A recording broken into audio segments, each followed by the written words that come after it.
Yes we know कि आपका YouTube, आपका न्यूज़पेपर, ऑनलाइन फीड सब पिछले कुछ दिनों से इथेनॉल की खबरों से भरा पड़ा है। कोई इसे स्कैम बता रहा है, कोई इसके नुकसान समझा रहा है, कोई इसकी सेफ्टी या सिर्फ इसकी कंट्रोवर्सी की ही बात कर रहा है, पर मार्केट की तो कोई बात कर ही नहीं रहा।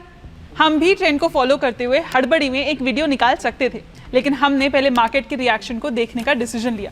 लोग जब शुगर केन की बात कर रहे हैं, हम शुगर स्टॉक्स को एनालाइज कर रहे थे, उसके फाइनेंशियल्स का इम्पैक्ट समझ रहे थे, उसके रीजंस जान रहे थे। आपको पता है, ये सब हलचल का मेन कारण जो इंटेंशन है वो है नेशनल सिक्योरिटी।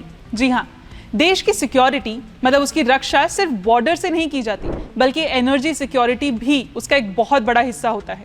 अगर हमको अपने देश की गाड़ी को चलाने के लिए किसी और के दिए हुए तेल पर डिपेंडेंट रहना पड़ेगा, तो हम आत्मनिर्भर कैसे बनेंगे?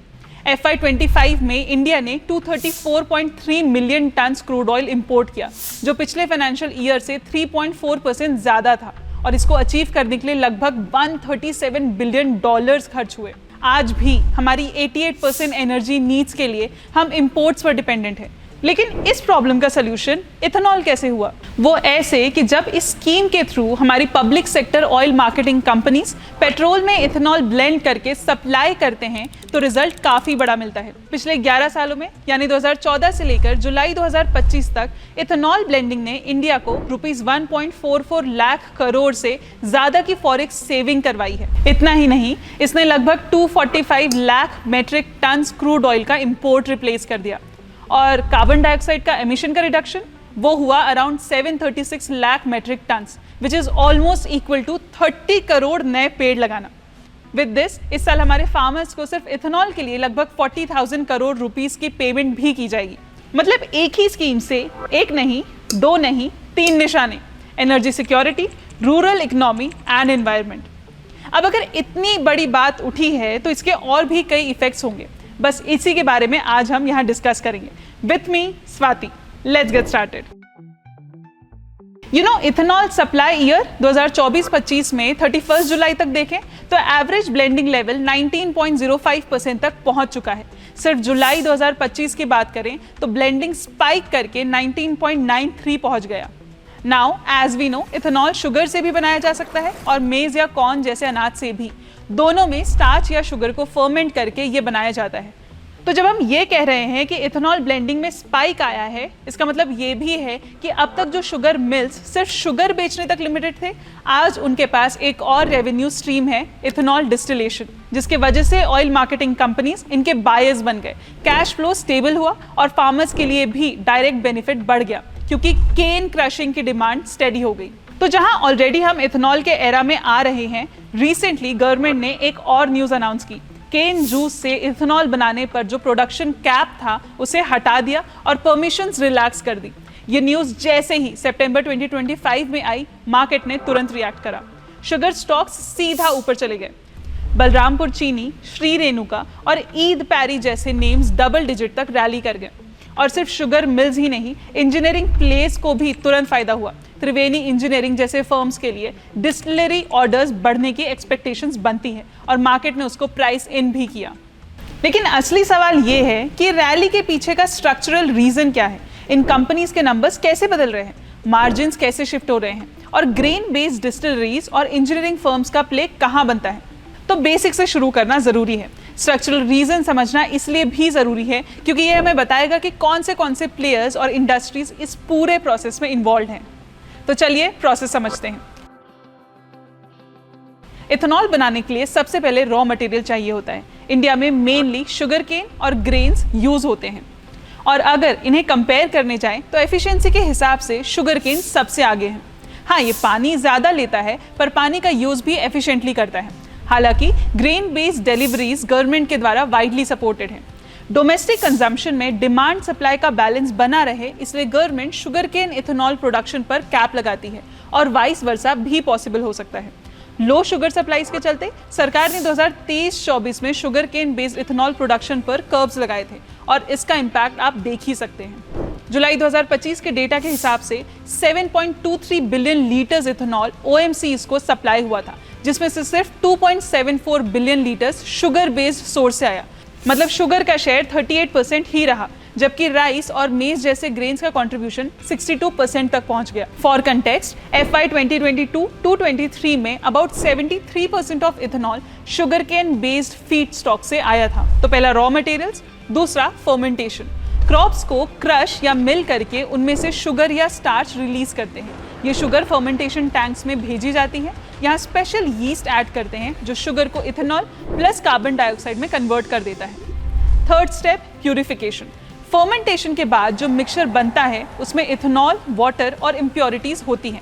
डिस्टिलेशन के प्रोसेस से इथेनॉल को सेपरेट और प्यूरिफाई किया जाता है, फॉलोड बाय फ्यूल ग्रेड। इस प्यूरिफिकेशन के बाद इथेनॉल को और डिहाइड्रेट करके अनहाइड्रस इथेनॉल बनाया जाता है जो फ्यूल ब्लेंडिंग के लिए तैयार होता है। और last step, transportation and blending. Finally ethanol को टैंकर के थ्रू रिफाइनरीज या डेपो तक ले जाया जाता है। वहां इसे पेट्रोल के साथ ब्लेंड करके पंप स्टेशन पे भेजा जाता है। इस प्रोसेस से हमें बहुत इंपॉर्टेंट बात समझ आती है कि आज शुगर सेक्टर में उन कंपनीज के पास एज है जिनके ऑपरेशंस इंटीग्रेटेड हैं।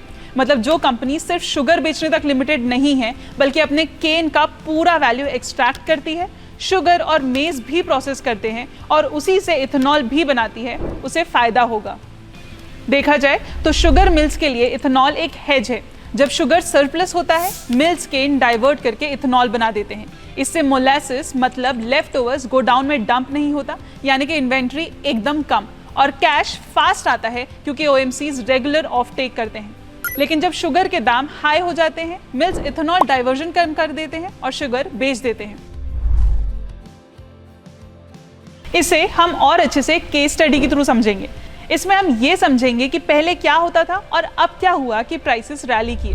पहले बलरामपुर का पूरा बिजनेस शुगर प्राइसेस पे डिपेंड करता था। जब शुगर के दाम गिरते थे, मान लीजिए 30 पर किलो, तो कंपनी का कैश फ्लो हिल जाता था। और जब दाम बढ़ते थे, मतलब 24 तक पहुंच जाते थे, तब भी प्लानिंग करना मुश्किल हो जाता था। मतलब पहले कैश फ्लोज एकदम वॉलेटाइल थे। आज सिचुएशन अलग है। बलरामपुर ने स्मार्ट मूव किया। उन्होंने अपनी डिस्टिलरी कैपेसिटी 1050 KLPD तक बढ़ा ली। FY 25 में उन्होंने 23.4 करोड़ लीटर इथेनॉल बेचा और गेस करो, इथेनॉल से आया रेवेन्यू उनके टोटल रेवेन्यू का 23% तक पहुंच गया। यानी कि अब उनका बिजनेस सिर्फ शुगर पे डिपेंडेंट नहीं, इथेनॉल ने एक नया सपोर्ट सिस्टम बना दिया। लेकिन एक प्रॉब्लम भी आई।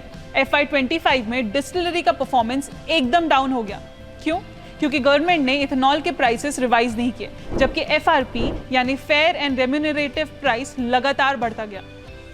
FRP मतलब वो प्राइस है जो गवर्नमेंट फिक्स करती है, जिसे मिल्स को फार्मर्स को देना पड़ता है। FY 25 में ये 3400 पर टन हो गया। पर इथेनॉल के प्राइस का क्या? गवर्नमेंट ने जूस और बी हेवी मोलासिस वाले इथेनॉल का प्राइस बढ़ाया ही नहीं। रिजल्ट, कॉस्ट बढ़ी पर सेलिंग प्राइस वही पुराना, मार्जिन स्क्वीज हो गए। बी हेवी मोलास वो होता है जिसमें शुगर केन के मोलासिस से मतलब लेफ्ट ओवर से शुगर कम और सुक्रोज इथेनॉल ज्यादा निकलता है। तो गवर्नमेंट ने क्या किया, यहाँ मिल्स जो फार्मर्स को प्राइस देने वाले थे वो फिक्स कर दिया, पर मिल्स जिसमें इथेनॉल बेचते उसका प्राइस वही पुराना रखा। तो ऐसे में प्रॉफिट कैसे होगा? प्लस ओवरऑल ही देखें तो FY 25 में सभी इथेनॉल मैन्युफैक्चरिंग कंपनीज के लिए वॉल्यूम्स भी नीचे आए, क्योंकि इस पीरियड में बी हेवी इथेनॉल प्रोडक्शन पे रिस्ट्रिक्शन लगा था। उनका प्रोडक्शन कैप कर दिया गया था शुगर सप्लाई के इनसफिशिएंसी और उनके प्राइसेस को कंट्रोल करने के लिए। यही रीजन था कि FY 25 में डिस्टिलरी की कैपेसिटी फुल यूटिलाइज नहीं हो पाई। बलरामपुर को एक्सपेक्टेड आउटपुट नहीं मिला। इस प्रॉब्लम के चलते कुछ मिल्स जैसे त्रिवेणी को सी हेवी मोलासिस लेना पड़ा। ये बेसिकली वो लेफ्ट ओवर सिरप है जो शुगर एक्सट्रैक्शन के बाद मिलता है। इसमें शुगर कम होता है और इथेनॉल भी कम बनता है, पर ऑल्टरनेटिव के तौर पर उसे यूज करना पड़ा। चलो, ये तो शुगर से प्रोड्यूस होने वाले इथेनॉल की स्टोरी है। What about grains? इसमें इंडिया ग्लाइकोल्स और ग्लोबल स्पिरिट्स जैसे ग्रेन इथेनॉल बनाने वाले प्लेयर्स अग्रेसिवली ग्रो कर रहे हैं। क्यों? क्योंकि गवर्नमेंट ने राइस का रेट 28 पर केजी से कट करके 22 पर केजी कर दिया। इनपुट कॉस्ट कम हुआ और प्रॉफिट बढ़ा। वन मोर इंपॉर्टेंट पॉइंट, जो ऑयल मेकिंग कंपनीज हैं उन्हें एक फिक्स गवर्नमेंट एडमिनिस्टर्ड प्राइस पे इथेनॉल खरीदना होता है। जो ये प्राइस है वो मेज इथेनॉल के लिए है 71.86 पर लीटर, लेकिन शुगर केन से बना इथेनॉल सिर्फ 65.61 पर लीटर पर है। ये सब देखकर शुगर केन इथेनॉल प्रोड्यूसर्स जैसे बलराम ओपनली बोल रहे हैं कि केन इथेनॉल प्राइस और FRP रिवीजन होना बहुत जरूरी है, ताकि सरप्लस साल में भी प्रॉफिटेबिलिटी सस्टेन हो सके। हेंस आया ये पॉलिसी अपडेट। 3 सितंबर 2025 को गवर्नमेंट ने शुगर केन इथेनॉल पर लगा कैप हटा दिया। मतलब अब कंपनीज को पूरी फ्लेक्सिबिलिटी है कि वो cane juice, syrup, B heavy और सी हेवी मोलासेस से इथेनॉल बना सकें। इंडस्ट्री बॉडीज जैसे ISMA ने इसे जैकपॉट फॉर फार्मर्स बोला है, क्योंकि अब 5 मिलियन टन शुगर इथेनॉल के लिए डाइवर्ट हो सकती है। ऑलरेडी ब्लेंडिंग लेवल 19% टच कर चुका है और मैनेजमेंट्स एक्सपेक्ट कर रहे हैं कि ये 20% के ऊपर भी पुश करेगा। Plus BIS fuel quality standard set करता है। अब वो पेट्रोल में 22%, 25% या 27% इथेनॉल मिक्स करने के लिए नए रूल्स और स्टैंडर्ड्स तैयार कर रहा है। यानी आने वाले सालों में इथेनॉल ब्लेंडिंग का स्कोप और बढ़ने वाला है। तो डिमांड तो स्ट्रांग है और यही कारण है कि हमें इन शुगर बेस्ड इथेनॉल बनाने वाली कंपनीज में स्ट्रांग प्राइस मूवमेंट देखने को मिला। तो हमने इसकी बैक स्टोरी समझ ली, चेंजेस देख लिए। अब देखते हैं कि इसमें कोई रिस्क या चैलेंजेस आ सकते हैं क्या। सबसे बड़ा रिस्क है पॉलिसी का। गवर्नमेंट कभी भी फूड सिक्योरिटी या शुगर सप्लाई के लिए इथेनॉल डाइवर्जन पर कैप लगा सकती है। पहले भी शुगर एक्सपोर्ट्स पे बैन लग चुका है। और सेकंड रिस्क है कंज्यूमर एक्सेप्टेंस। अगर माइलेज और कंपैटिबिलिटी इश्यूज पॉलिटिकल कंट्रोवर्सी बन गए तो फर्दर रोल आउट डिले भी हो सकता है। बट इस बात से तो कोई इनकार नहीं कर सकता कि over the last decade India का इथेनॉल प्रोग्राम एक स्ट्रक्चरल ग्रोथ स्टोरी रहा है।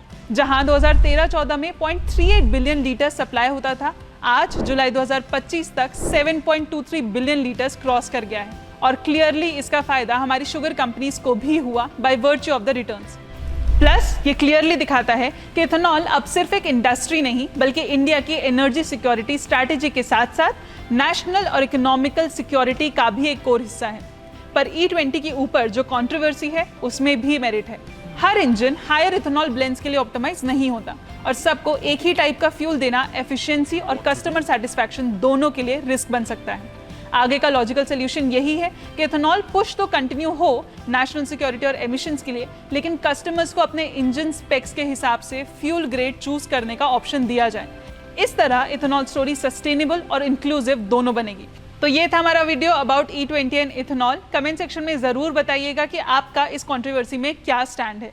Investments in securities market are subject to market risks. Read all the related documents carefully before investing.